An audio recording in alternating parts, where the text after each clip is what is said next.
and a scholar on Hinduism, and has given talks at several universities and interfaith gatherings. Her works on Vedanta include Vedanta, A Simple Introduction, editor of Living Wisdom. She is the co-author with Swami Tyagananda of Interpreting Ramakrishna, Kali Child Revisited. Prabhurajika Vrajaprana was born in California in 1952. She graduated from the University of California, Santa Cruz, where she also worked briefly as Associate Professor of Literature. She came in contact with Swami Prabhavananda at the Vedanta Society of Santa Barbara in 1967, while involved in anti-Vietnam War activism. In 1977, she joined the Sarada Convent of the Vedanta Society at Santa Barbara. She took the first vows of Brahmacharya in 1983 and had the final vows of sannyasa in 1988. Vrajaprana was a co-speaker with 14th Dalai Lama, the present Dalai Lama, at the Interfaith Conference in San Francisco in 2006. So this is a little glimpse, and she has innumerable publication articles and editing of many things. As I said, she's associated with Prabhavananda. She came in contact, and not only with great Swami Prabhavananda, who was the founder of our Hollywood Center and its branch centers, but she came in touch with many other monks and great nuns. I heard a recent speech that she gave in Boston on the great elderly nun who recently passed away. Beautiful, inspiring lecture of what we can learn from that great nun. So her title today given is her experiences with Holy Company. So you're free to go with monks and nuns and whoever. Is this, can you hear me? Yes. Yeah. More or less? Oh, too much. So let me explain. I came to Vedanta when I was really young. I was 15. I was an anti-war activist against the war in Vietnam. And I had no idea what the Vedanta Society was about. I would have been distrustful of anything called a society because it would have meant boring and establishment. But I was paired with another guy, and we were leafleting the churches in the Santa Barbara area, advertising our march against the war in Vietnam. And after we finished the big Catholic church, this guy that I was paired with said, "Well, now we can go to the Vedanta temple." And I said, "What's that?" And he said, "Oh, it's this beautiful place that's got a big parking lot." We went specifically for the parking lot, even more specifically for the cars, or I should say the windshield wipers in the parking lot. To lift up the windshield wipers, put the little advertisement about our anti-war demonstration, and then after the leaflets were distributed, he said, "Well, let's go in." And I went, it was about, 100 yards up the hill, and I went, "Can we go in there?" He said, "Oh yeah, it's this really beautiful place, man. It's gorgeous. It's got this cool atmosphere. You gotta remember it's the 1960s, a bunch of hippies." So I'm going there. "Yeah, cool." So we go in there, and the place is packed. It's packed because people have just started hearing about Hinduism, and now the Beatles have started meditating. So this was big news. So for people of my generation, it's like, oh, this is cool. So I go there, and every area has been taken up with someone sitting there.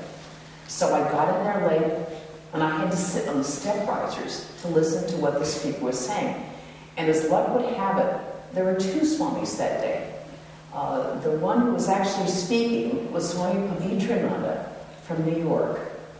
Swami Pavitrananda was skinnier than my finger, and tall, very tall, and he talked like that. He was very hard to understand, and especially if you've never heard anything in your whole life from any Indian at all. You've never heard an accent in your life because you grew up in California. You've never heard anything, and all of a sudden you're with this very skinny man, and the only word I could understand him saying was Gone.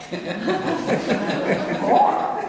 But I was initially a little distrustful because he was so skinny. I thought, I do not want to be around anyone who's fasting. And this guy looks like he's fasting. I don't want to have anything to do with any religion where people aren't eating. Right?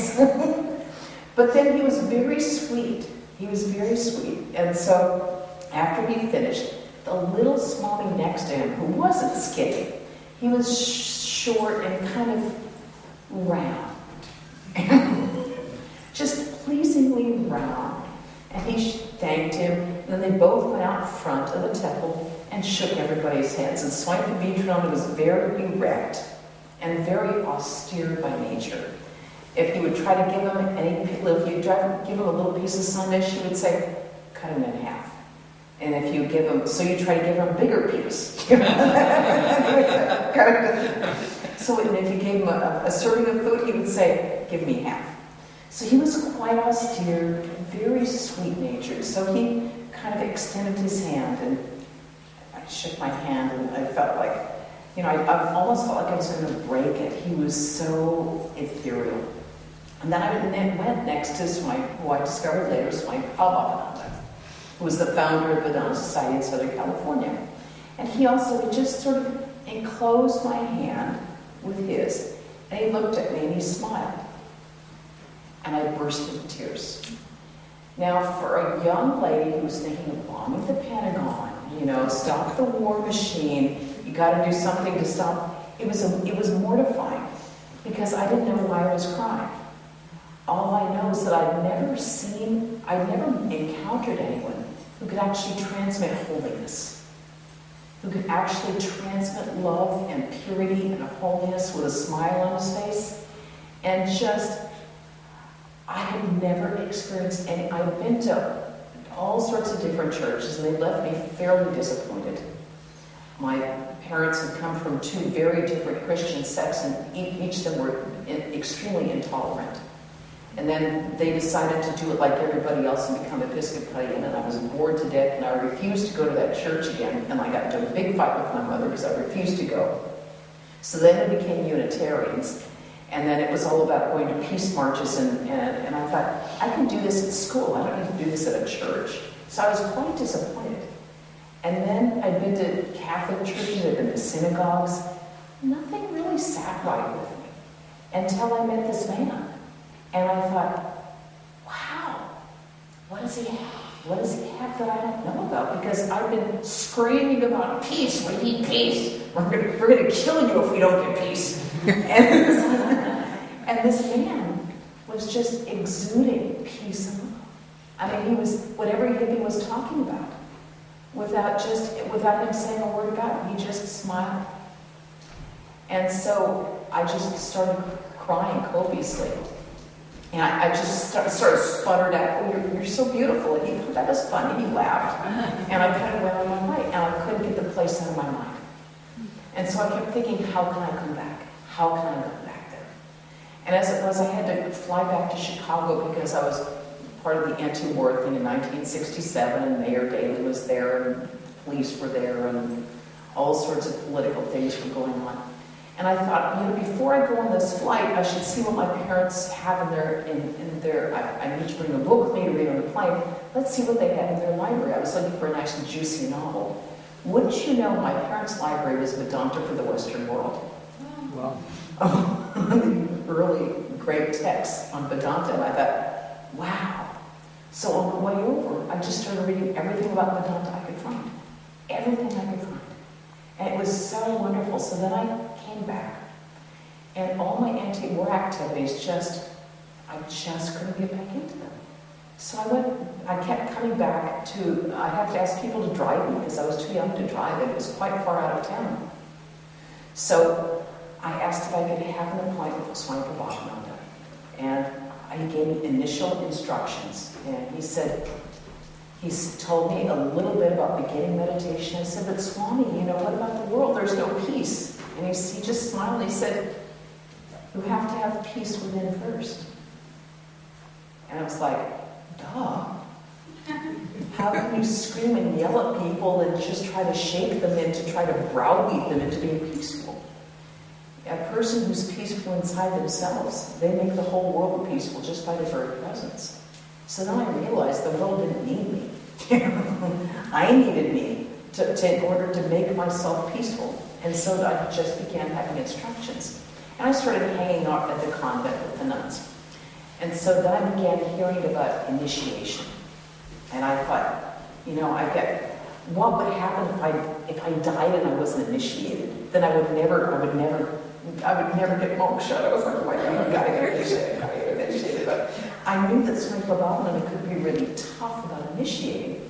And so I asked our senior nun, Vrajaprana, I said, I really want to ask Swami about initiation, but I'm so nervous, what he's going to say. And she said, just ask. And I heard Swami Prabhupada say, you'll have to ask me 1,000 times. You'll have to ask me 1,000 times. And I was like, I said, okay, well, I've got to start now when I'm, young. And I'll just keep asking. Every time I see him, I'll just try to wear him down. So I said, Swami, can I see you? He said, yes, sure. Come and see me. And I said, Swami, will you initiate me? He went, sure. And I went, you're kidding. He laughed and said, no, I'm not kidding. He said, you're going to initiate me? Really? And they said, yes, I'll initiate you. But I had to wait. That was in November of 1967. He wanted me to get initiated on Sri Ramakrishna's puja, which was in the following February in Hollywood. Now remember, I'm in Santa Barbara. I can't drive. And he wants me to go all the way to Hollywood to get initiated on Sri Ramakrishna's puja. The first thing I think is, what if I die in between? He's old. He's almost 80 years old. He's probably 72 at that point. And I think, my God, he's so old he might die any minute. It's like now that I'm looking at it, it's like 72's young. Yeah, what's wrong with 72? And so I came running home from school, and my dad had just gotten home from work, and I said, Dad, you have to take the day off on Ramakrishna's puja. You have to drive me down to Los Angeles to get me initiated. He went, okay. My father didn't even bother to ask, what do you mean? What? What's initiation? And you're going to do what? And I should take a day off work? My father never took a day off work. To do what? He just went, he was so shocked, he went, okay. So, by God's grace, neither Swami Prabhupada died nor I died. And I was initiated. And it was only then that I really realized that until you have mantra diksha, until you have initiation, you really can't meditate very well. Not that it's so easy with the mantra, but without a mantra, it's so difficult. Because your mind is always going from this ideal to the other ideal. You're going from this way to that. This way, you're kind of tapping into the source. You're having a place, you're going into a place where you can really dig and dive deep. I was so fortunate to be with Swami Prabhupada. And you don't realize it until you go to India, and you realize that most people can't be with their gurus. Most people don't have the ability to have real association with their guru. And to be able to hang out and to ask him questions whenever one felt like it. And to hear him just talk. And he would often reminisce about Swami Brahmananda Maharaj, Vrajaprana, who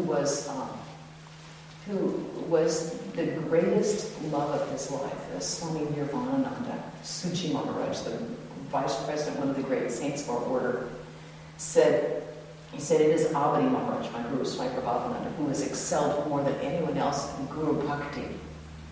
Through devotion to his guru, he could attain the highest. His one-pointed devotion. I remember once, it was a Father's Day in Swami Prabhupada. We always would go down to Los Angeles and have a big dinner, and it would be our Father's Day celebration.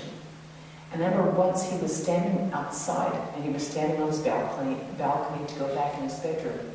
And he lifted his hand, and he said, my children, I bless you. And they said, no, Maharaj blesses you. And the power coming from his hand was so tangible, you could have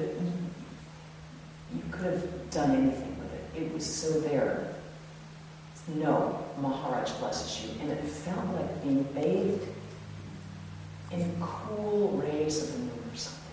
It was just the most amazing thing. Quite extraordinarily, a man by the name of Howie did take a photo of that mountain. And he brought it to Kodak to be developed. And the people at Kodak wanted to keep the negative. He said, no, I want the picture. And they said, no, there's something wrong with the picture. We need to see it. And we need to take it back. And he said, no, I want it back. And I said, no. You'll see that there's something funny coming out from his hands. And in fact, the photos are still available now. But you can see that from his hands, these rays are coming out. And they said, and it looks like they're almost green color. And the product said, no, we want to figure out what's wrong. He said, he looked at it, he started to weep. He said, nothing's wrong. Nothing's wrong. This is just as it was. He didn't know. Howie didn't hear the blessing. He was from the other side. He didn't hear what had been said. But you could feel that tangible blessing. And that's what happens when we're in the company of the holy. When they give blessings, it makes a tangible difference in our life. I was very fortunate that the first death that I ever encountered in my life was that of my guru. He died July 4th of 1976, the bicentennial. Maharaj Swami Brahmananda had given him the boon that he could choose when he wanted to die. And he wanted to die on the day Swamiji died. And also he's such a Bengali. He was a drama queen, so of course he wanted to die on the American bicentennial. He was the drama. If there was something that he could melt for drama, believe me, he would do it. You are killing me! You know, because you overcook the chicken a little bit, or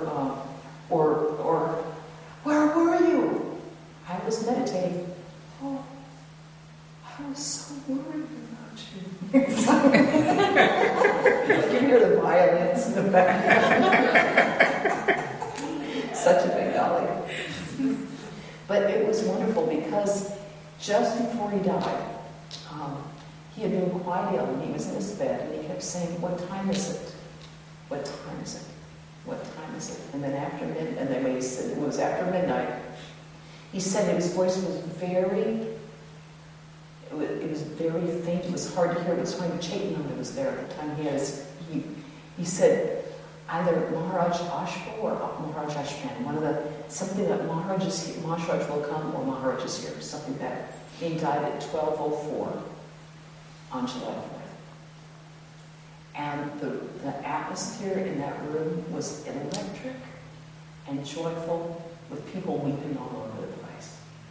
Because, you know, it's one of the greatest moments of your life as a disciple, the moment when your guru passes. But also the presence of Swami Brahmanandaji was so palpable in that room. You could feel it, and you could feel the joy of Swami Prabhupada being released from the body. And you could feel the devotees whose emotion was so, wow, the culmination of a holy life is here.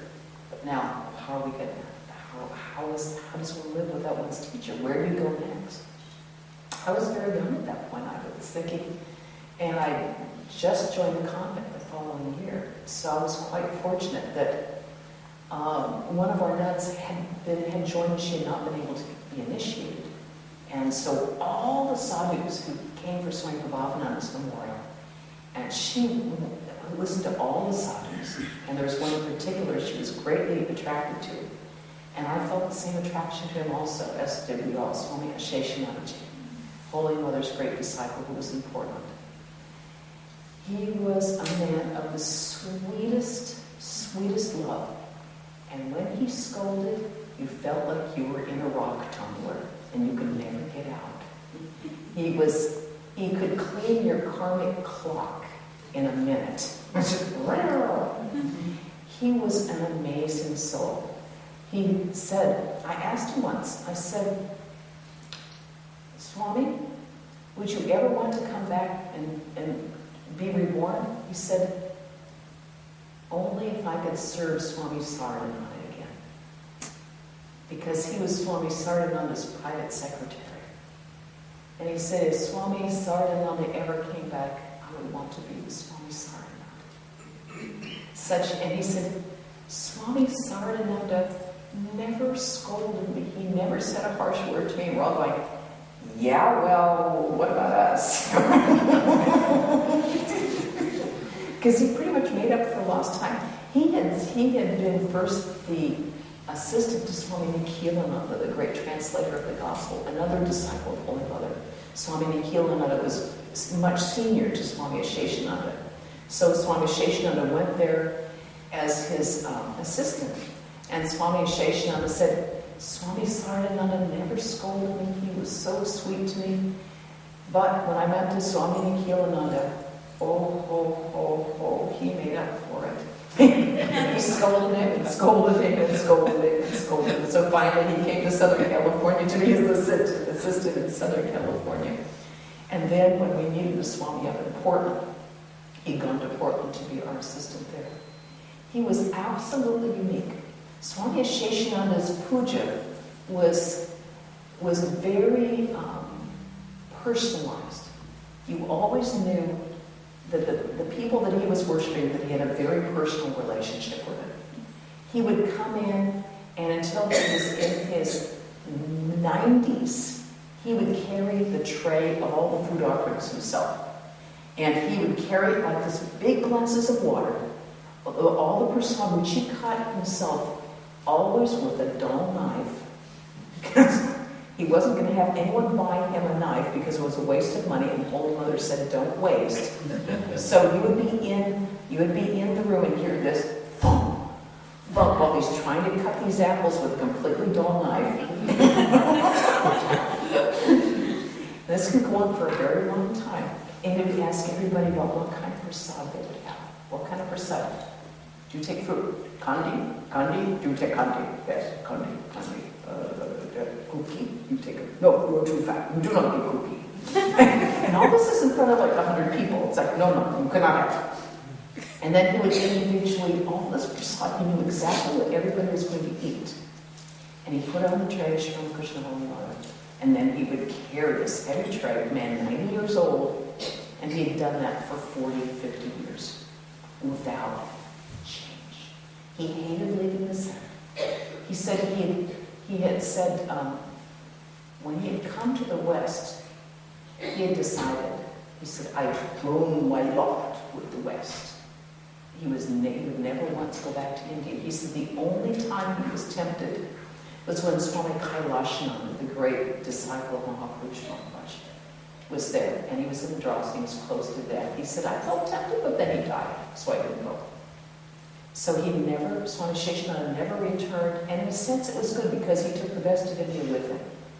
Everything great about India was in his mind, and he lived in that world. He lived so much in his life, he always was talking about Golakma, Yoginma, Swami Sardananda, all these people that had been with him at Udbodhi. He was many years in Udbodhi. And this was his world. And we were just the people who kind of came into his little world, and we felt it when we walked in there. That we were kind of joining him in this continuation of Udbodhi that had now moved into Portland. So he would come in there, and then he would sit, he had very bad arthritis. He couldn't sit cross-legged, so he would kind of sit like that. And he would do, and he would throw it always seemed like he would be taking flowers and he's sort of throwing them like baseballs. But it had the most wonderful atmosphere. Nothing was done with this great, elaborate, it was just very personal. Even when we got to the Scapus retreat, he would do arti there every time that we went there. And he would use whatever articles were there. So he would start doing arti. He has the bell, and he has the candle, so he's going like this. And he's looking around, and he can't find a cloth. So he goes in, and he gets a big bath towel. And he uses that. In closet, you should be having this little tiny handkerchief that you're very delicately waiting, magnificent artistic way. He's like, with this 3-pound towel. And it was like home. It was like everybody was there at home. There was never the sense of separation between you and the people that were being worshipped on the shrine. Everything was right there. And he was I had never been scolded in my life by the way I was scolded by Swami Sheshananji. Once, we made the mistake of thinking that we could do some work without letting him know, because he had his own way of keeping the shrine, which means that the windows were never washed, and the curtains were so unwashed, dirty, that I was like, you know, this would be so satisfying. You just get a little Windex in there and you clean it up, it'd be so nice. And thinking that, oh, a group of us, maybe 3 or 4 of us were going to do that. So we would go in early, and we'd clean up the shrine, and it would be a big before and after time, right? Before shrine, after shrine. Oh, wasn't this much nicer, smells so clean.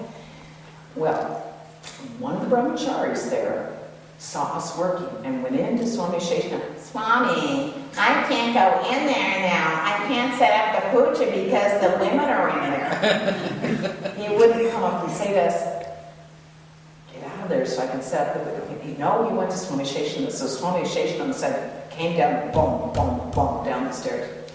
He said, go to the library. So I went to the library. The library was a little bit bigger than this. Oh, it's probably this extension, probably to where Dr. Lally is, that big, all filled with books and windows on the other side. And there was 4 of us. And he said, sit down. So we sat down. And he went, get out. So we stood up. He said, sit down. We sat down. He went, get out. He stood up again. He said, sit down. Sit down. And then I realized I wasn't breathing. I was practicing Kupaka. And I thought, why aren't I breathing? And I thought, oh, I don't want to bring any more attention to myself than I've already brought to myself. And he was yelling so much that the windows were rattling. The windows in the other side, I mean, they were going... I thought, wow, this guy's got some prana going there. And he said, don't you ever go in there without informing me. You are to always get my permission. What are you doing it without permission? I am the head of the center. Ah. Get out. So they sit up. Sit down.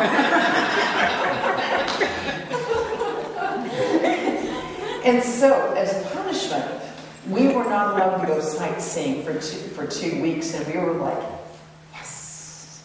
Because every afternoon he sent us sightseeing. Not with him. If he had taken us to the dump, we would have loved it. But some poor hapless devotee had to take us to some junior college someplace, to the rose garden where there were any roses, there was just cut down sticks, or to take us to Multnomah Falls, even though we'd just been there 6 times already. And we would have liked to have just sat quietly and spent a little time. But no, Swami Sheshanananda wanted us to go sightseeing. No matter what, it's like, oh, how many junior colleges can you visit in one trip to Portland? It's like, oh, please, no. But, so, and then Mrs. Vera Edwards, who was truly, truly a saint in her own right, just passed away about 6 months ago. Truly an American saint.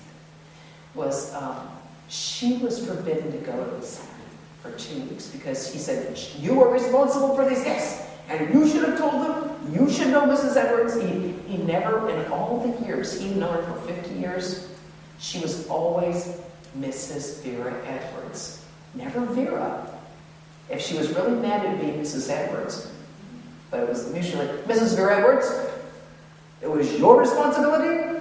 You cannot come here. And she was totally crestfallen because that was replaced. And so, by that evening, he thought better of his scoldings, and we were allowed to go sightseeing again. It's like, oh, God. But Vera was still in detention. She couldn't come. She was to drop us off at the center, and someone else would take us sightseeing. So that was a memorable scolding. Another memorable occasion was when he was taking us to, he himself and Mrs. Vera Edwards, who was driving the car, was taking us sightseeing to a junior college. And in order to get to the junior college, we had to cross over the Willamette River. You're going on a freeway over the Willamette River.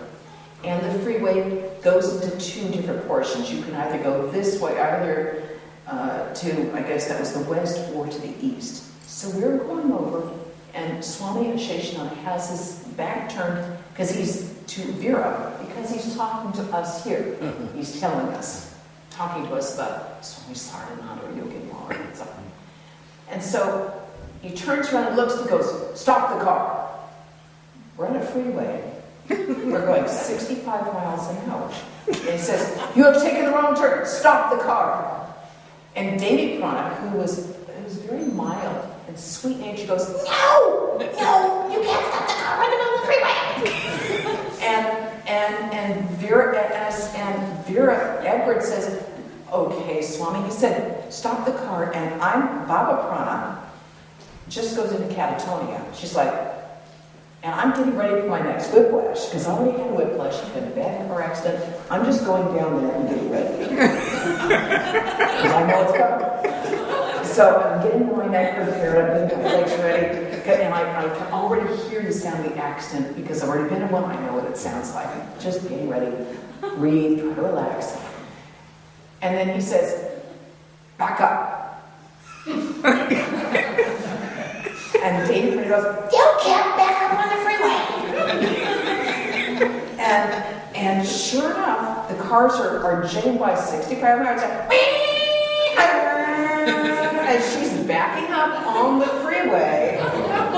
Vrajaprana has turned into a piece of stone. She's just turned off because now she knows she's dead already. I'm working on the whiplash. David has never screamed a word or like this screaming bloody murder at Swami Sheshananda. "You can't back up on the freeway! We're gonna get all killed!" And Vera Edwards is cool as a cucumber as we're backing up on the freeway, and the other cars are skidding around us, honking their horns, and swearing at us. And then we backed up until we got all the way back, and then he said, "Go this way." "You always ask for directions. You never go your own way. You always ask me where to go." She said, "Yes, Swami." Now the three of us nuns were so terrified by that, we had so much adrenaline in our system, that all three of us fell asleep in the back of the car. All three of us just went, and all three of us were like that. And all we wrote was, by the time we got to our destination, it was 30 minutes later, we were dead asleep in the car, and we woke up to him saying, "McDonald's, McDonald's." You always like to read the signs on the streets. "McDonald's, 20 million, sir. 20 million, sir."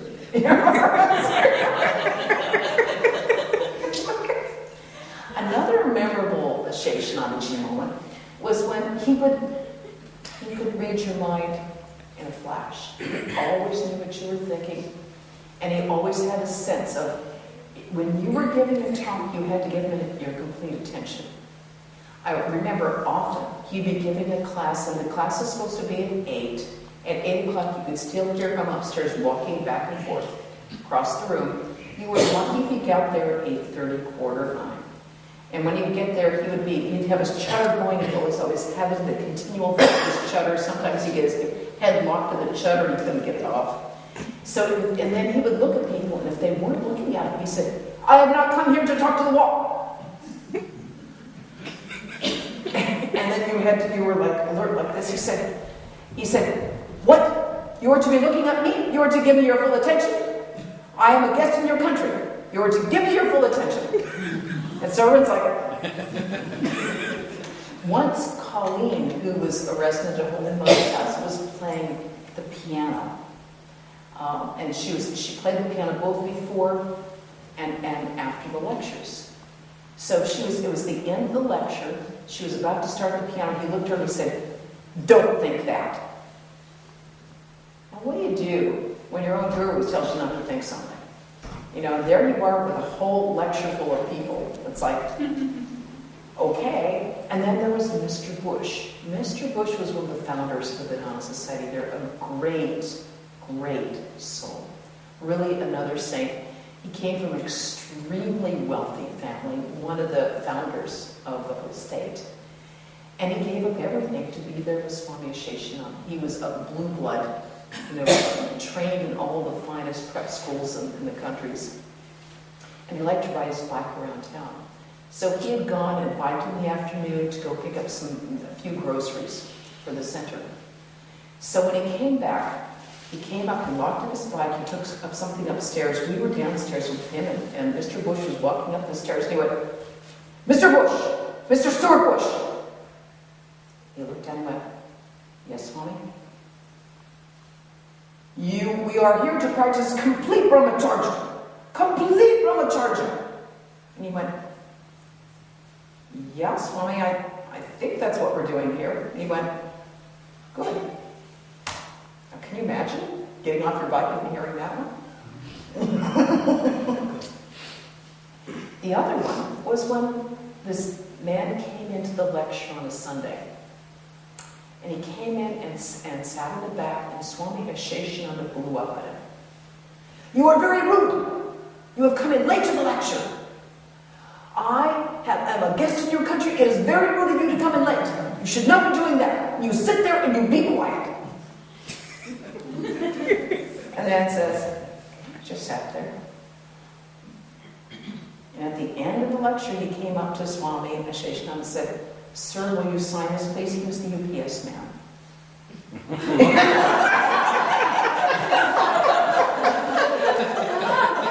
He'd come to deliver something to Swami.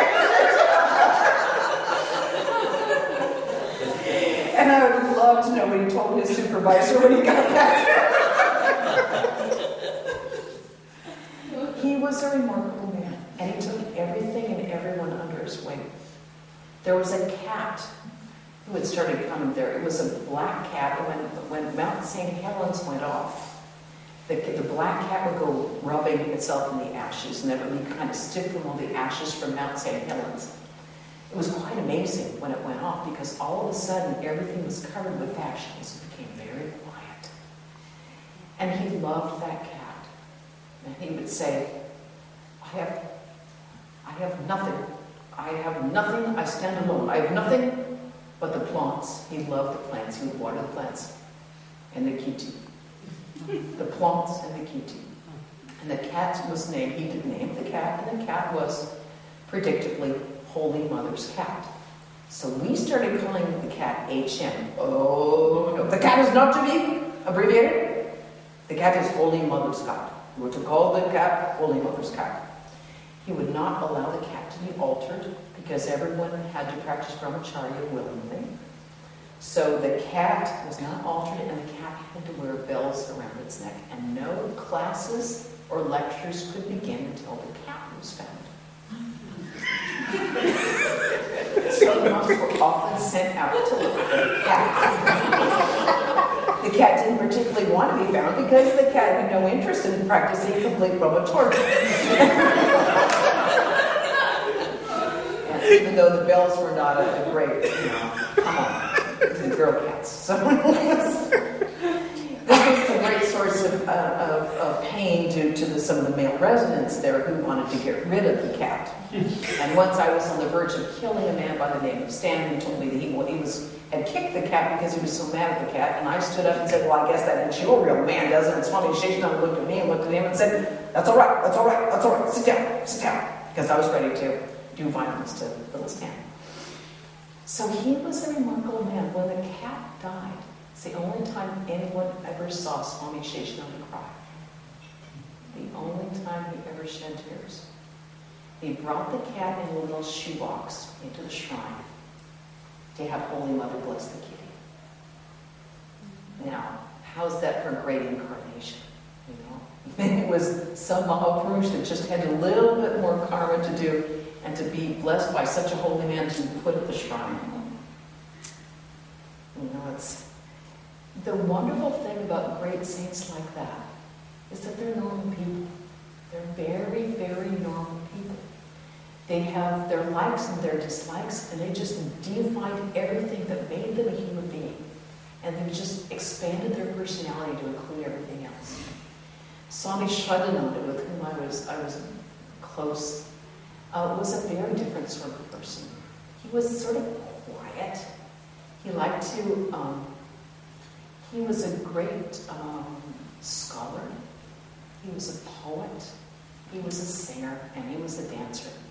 Swami Shraddhananda would often come down to visit Swami Swahananda.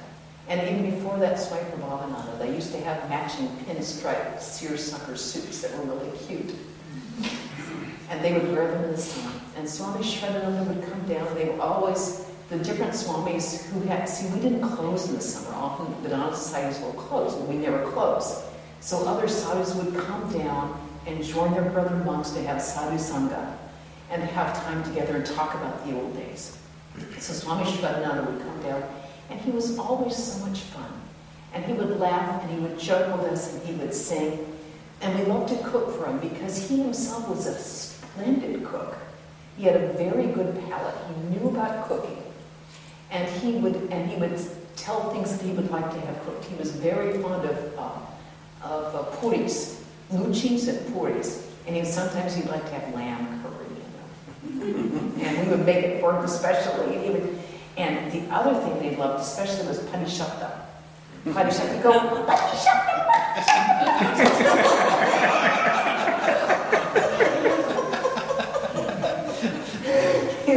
He'd be so excited.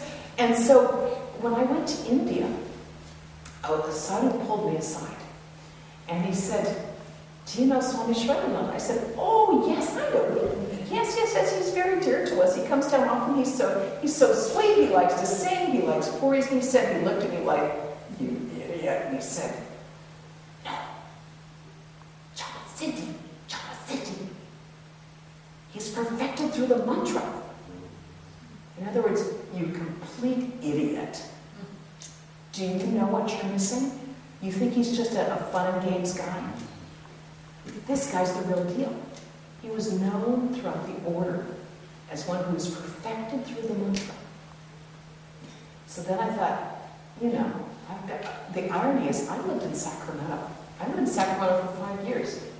My parents and I drove by the Vedanta Society every day and went, I wonder what that is, as we drove on to the Episcopal Church. Had we known, well, maybe, you know, Mother gives us things when we're meant to have them. We come to our spiritual life at the exact moment that we're meant to have our spiritual life. And until then, nothing inside is going to open up. So it wasn't until then that I really knew what he had to offer. So I made a point of going up and spending any free time, any vacation time, any free time, to spend it with Swami Shravananda. And then I also made it a point to begin corresponding. And the best part is I began calling him. And we would have long conversations on Tuesday. And then he felt bad because I didn't have any money. So he would say, call me collect. I said, well, it's too expensive. He said, no. He said, I'm a big man. It is my privilege to pay. So then at the end of the month, he would do a list of all the phone calls and how much they added up to. Just to show me that he could keep accounts. But he was so loving and so humble like that. And he would say, they would talk about the mantra, about how the mantra is the actual form of God. And the mantra can be heard everywhere. That the more you develop your mantra, the more the mantra unfolds itself. And the more the mantra unfolds itself, you can see it in the external world. He could see it in the moon and the stars. He could see it he was a great nature mystic. Inevitably, every afternoon, he would take a walk. And there was a little garden in the back of in the back there, and there was around by Shivagiri he would love to walk. And there was a lotus pond. And there was a place where he would like to sit down, and there was a beautiful tree there and he would sit down and look up and go, Mother, shake your hair. And inevitably, a breeze would blow, and the tree would go. I've never heard of one person who ever went there, heard him say it, and the breeze did not blow, and the tree did not go. And I am convinced it's because he was such a profound nature mystic that he didn't see any sort of distinction between himself and the external world that was part of his great internal worship. It was all of a piece. And so when he said, Mother, shake your hair, it was the mantra, it was himself, it was everything else. It was Mother's grace flowing through it. To be with him, you would know, he would say, sometimes they go so high, and I look down. I don't want to go back into that old decrepit body. It is disgusting. Because he was in his 80s at that point, and he said, but then I feel sorry for you all and know how you all miss me. So I go back in. He said he basically went back into that body for the sake of the rest of us. And he said, I was so attached to him. I was profoundly attached to him. I learned so much from just being with him. I said, I was very fortunate to have wonderful associated Swami Lokeshwaranji, also another great disciple of Mahapurush Maharaj. So I was saying to Swami Shravananda, I said, why do you hide yourself? You keep your greatness hidden. Why do you keep, because he was a man of the highest spiritual realization, the absolute highest spiritual realization. And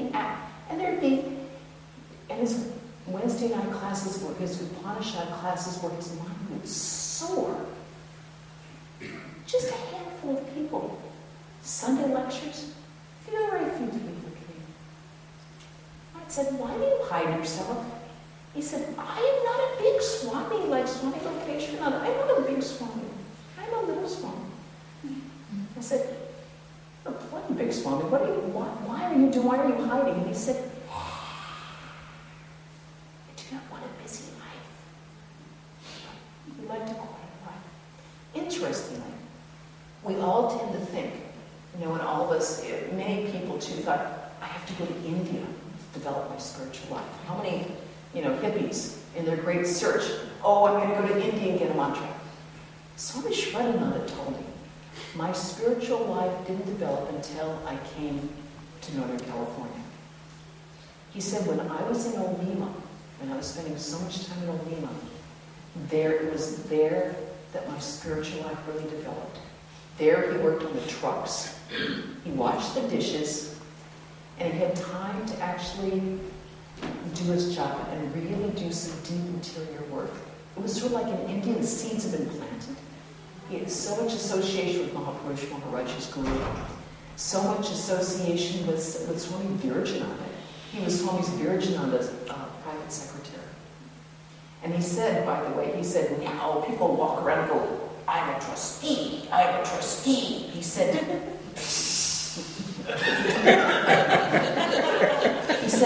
in our day, he said, no one knew it, no one cared. He said, Swami Virajananda would just lean back in his bed and go, Bima, this is coming up. What do you think? What do you think we should do? He was so disgusted with all the big man sort of thing, because the closer they were to the source, the more humble they were. The closer they were to the great lights that were taught from Swamiji, the more humble they were.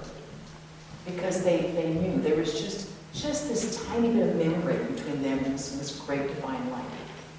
They had no ego they had to puff up. But he was a great scholar, and we've never known it. So I have to thank Judgenanji for telling me, if you have read the book, Monastic Disciples of Swami Vivekananda, don't neglect that book. That was his great contribution. From what I understand, it's even more beautiful in the Bengali. Judgenanji asked me if I would help him translate it into English, and I'm sorry I was not able to do that. Thank God Cecile was able to do that. Vrajaprana. I was deep in the middle of college job. But it was a great privilege. Many of you have had the great privilege of seeing Swami Swahananda, who was another great soul that did everything that he could to make sure that no one ever thought he was being holy.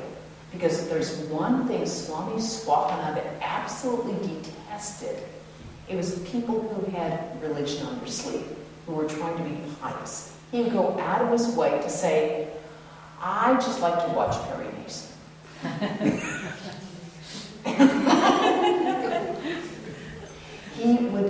If he had a spiritual realization, he would do everything to hush it up.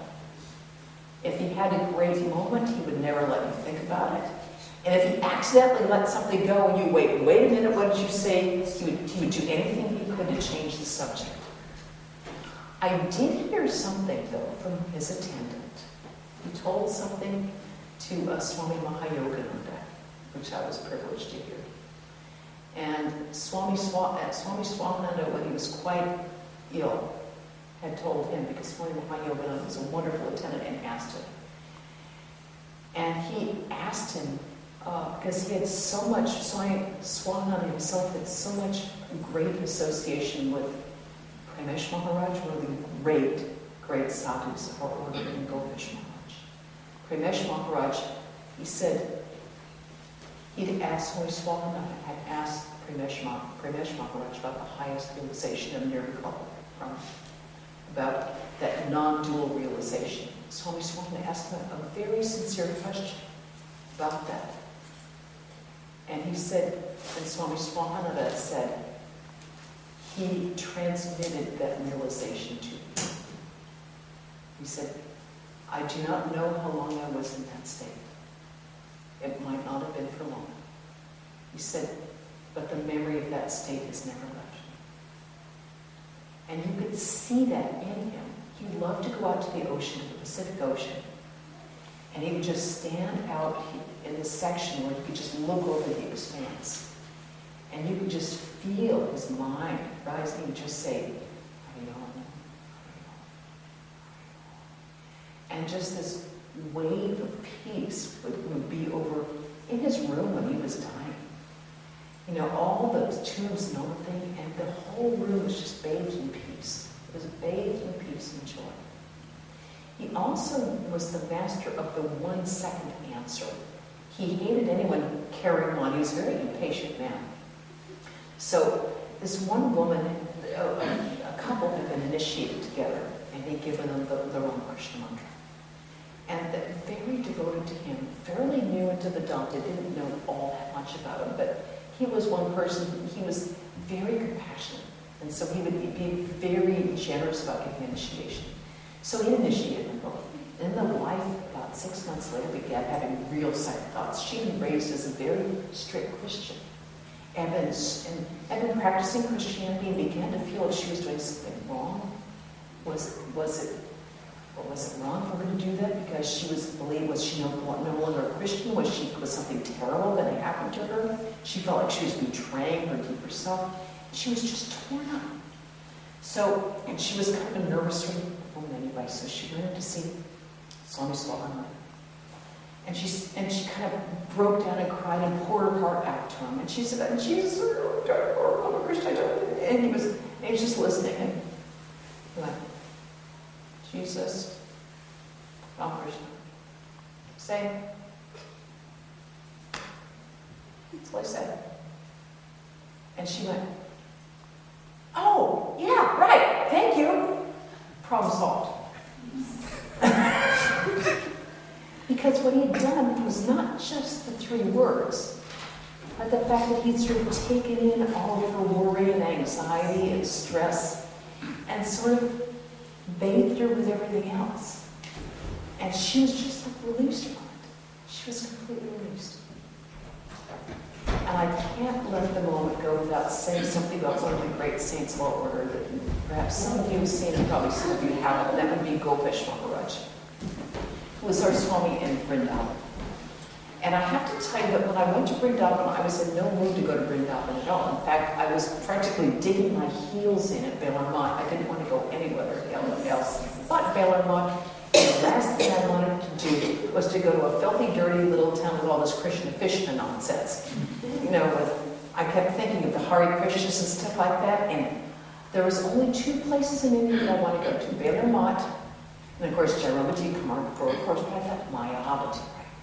The mind can soar in Mayavati. Well, okay. This showed that Mother has a good sense of humor. So I go to Mayavati. I am sick as a dog.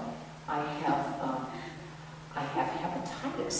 I have amoebic hepatitis in Mayavati. Can I go out and see the great outdoors? Do I go anywhere? No. I am in my bed for 4 days, looking at the ceiling for 4 days, and crawling on my stomach to the bathroom, which takes me like 5 hours. That was my bestiality.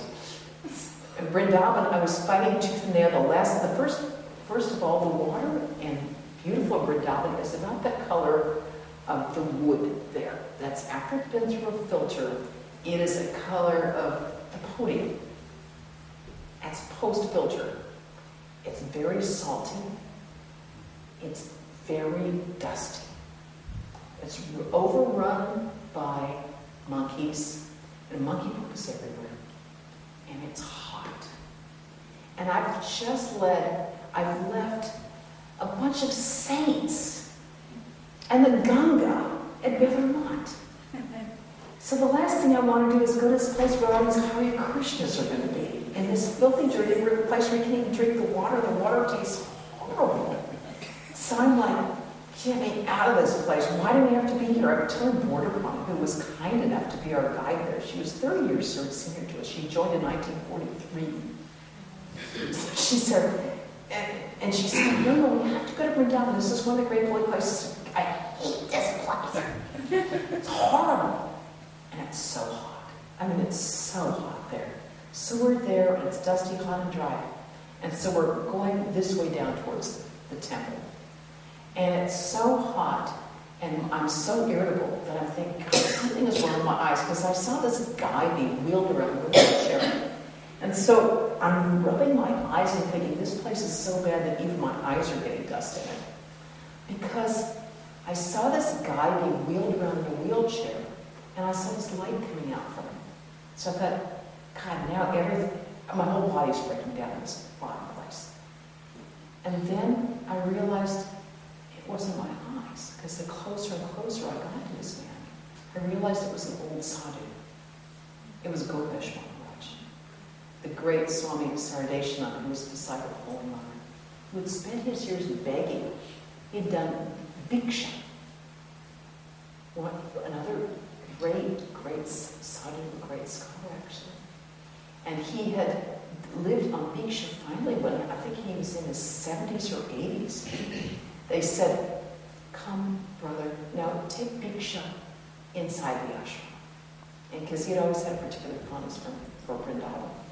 So he then came inside the ashram. And then he became quite old. And he began, when we met him, he was probably, 90, and he was in a wheelchair. And pretty much had to lay in bed. But every day, they would take him around in a wheelchair. And light emanated from his body.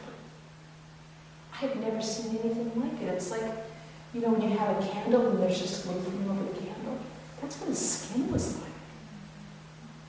I couldn't believe it. And I know it had nothing to do with me because I was there in such a foul mood. I mean, I was just like, ugh. And all of a sudden, you came in the radiance of this old sadhu. You think, oh my God. I was so willing to just get out of here, and look what I missed. A man whose holiness is just literally lighting the place up. And so he would just go around with us, and the attendant was taking him around in a wheelchair. And literally radiating light and radiating peace. And just this incredible joy coming from this tiny little sadhu. So he would go in his room, and people would just sit in his room. And I found that the only thing I wanted to do was to, at the time that he had people in there, was to just be in the room with them. And at the end, he would give us a little piece of fruit.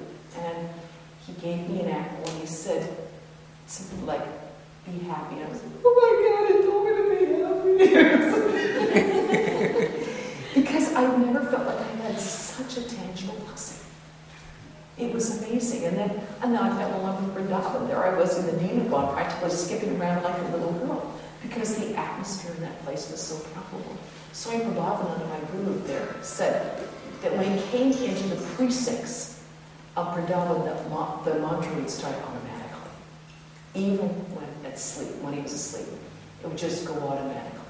And it went on for 3 days, and then when he left, after he left the room, it would go.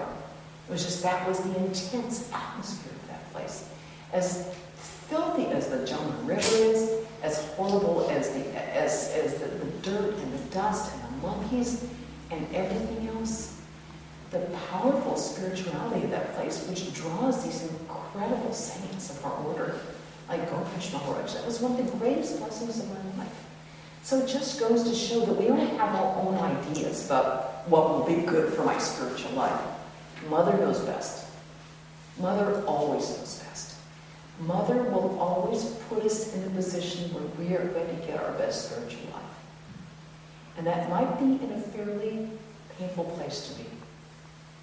That might be in a place that we actually don't want to be. We'll think of it initially as a curse. And then later in our life we'll realize that had it not been for that particular situation, our spiritual life wouldn't have developed. Everything that comes to us is always a blessing. The great French mystic, Francois Fenelon, was a great contemplative, a great mystic.